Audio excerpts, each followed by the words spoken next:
Ngayon po ay magluluto tayo ng ginataang langka. Ito po ang langka natin, pangalawang gata, unang gata. Luya, kamatis, sibuyas, bawang, pork, baboy.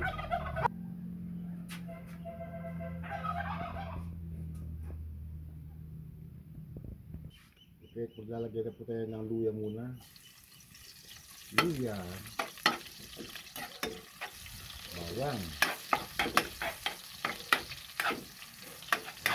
bango, tapos sibuyas.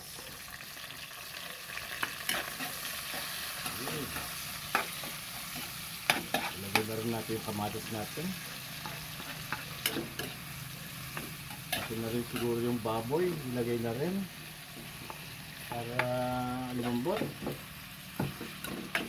Okay, tapos pwede na natin ilagay yung langka natin para sabay-sabay siyang sa lumambot.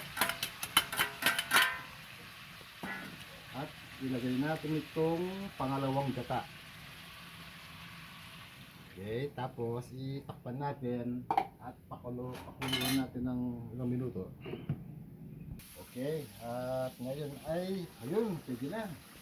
Kumukulo na at ilagay natin yung unang gata. Okay, at yan po ay malapit na pong maluto yan. Isang kulo lang po, luto na yan.